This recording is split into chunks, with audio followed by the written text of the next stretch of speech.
Whenever I hear that, I just hear the quote in Mean Girls that's like, don't have sex because you will get pregnant and die. I thought we were already an official couple. Well, did you ask him if he was seeing other people?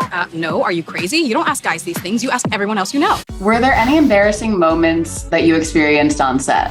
I was doing a sex scene with one of the actors, and they had just been cast the day before.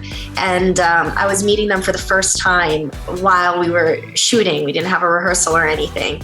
And we kept on forgetting each other's names in the midst of this very elaborate sex scene with different positions and all of this. And it was just so funny because we were like, hi, sorry, what's your name again? Sit down and tell us who is inside you. Who is least like their character?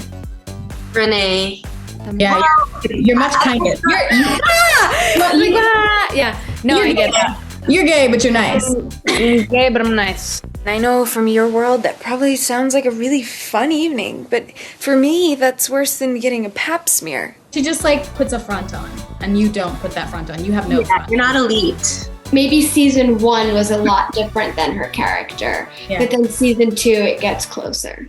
If you could go back in time and give yourself a piece of advice about sex, what would you say? Ask questions. Be open with communication. Yeah, I would say it's not just one thing. I think I had a very mystified idea of what sex was, and I was like, yeah, that's it. Sure. But it's definitely more than just one thing. I would just tell myself you don't have to. Like, I felt like so inclined to have very intimate relationships with strictly men when I was younger, in a way that I definitely recall enjoying none of it.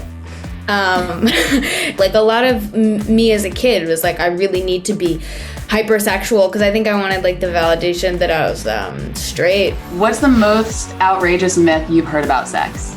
Like whenever I hear that, I just hear the quote in Mean Girls that's like, don't have sex. Don't have sex, because you will get pregnant and die. Also, there's that idea that girls are taught a lot that it's like the first time you have sex, it will hurt. Like you will be in pain. Right. You know, that really doesn't have to be true. Losing the idea of it being shameful.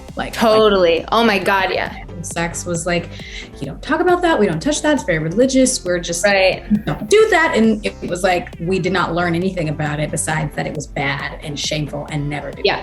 And so I'm doing the work of my own trauma around sex with the show also. Like being on the show has helped me do that.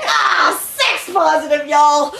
Deal with it. Y'all are back for a second season. What are you most excited for fans to see? I feel like when I was younger, I had those shows that I was excited to see come back. Like I felt an emotional attachment to the characters and to like watching it and consuming that medium, that I just feel like lucky to be one of those shows for people. And I'm like, I hope as they like it as much as they did the first season, because I think we're really proud of it.